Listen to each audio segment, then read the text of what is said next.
กึ่งตั้งสื่อเสียงปอลือลังกองมูลงปอจูเขาเป็นพี่น้องต่างปีกองไล่มาฮอดคือเมืองคำสีป้อไหนปีมนเสือเสือตีไล่มาไว้ชากองมูลงปอจูเอไลนับว่าอุโสอ่อนเฮาพี่น้องเมืองไกลก็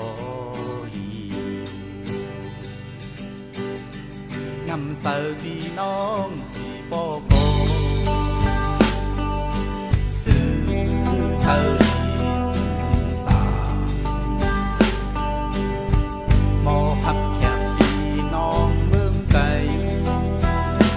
มาฮอดคือสีป้ออุ้งปองกาคังเมืองสีป้อในเป็นเมืองกัดเยกอบเปอร์มีงอมมูลุงปอจู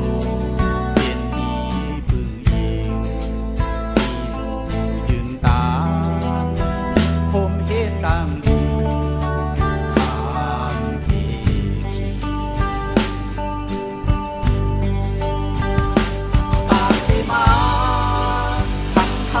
เป็นคนแข่งสื่อ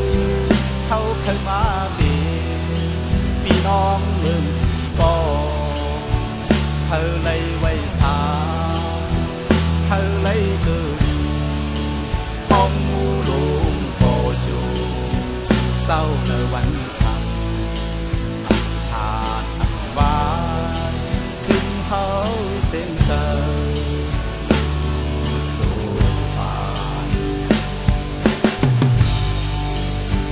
น้องเมืองสีป้อไหน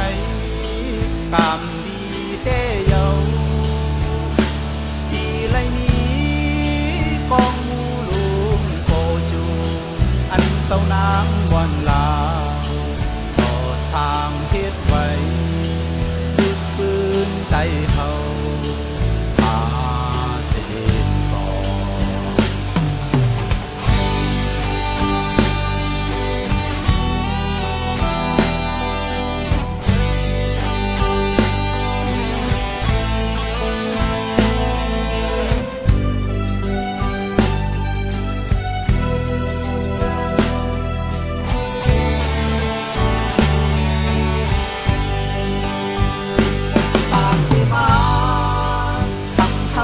เป็นคนแข่งสื่อเขาเคยมาเป็นพี่น้องเมืองสีปอเธอเลยไว้สาเธอเลยเกิดห้องมูลงปอจูเศร้าในวันคำผ่านอันวานถึงเขาเส้นเกิน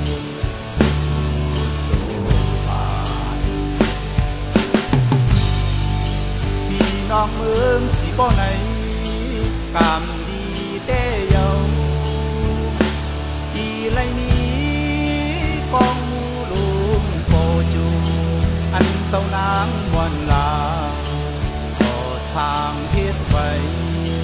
ดึกปืนใจ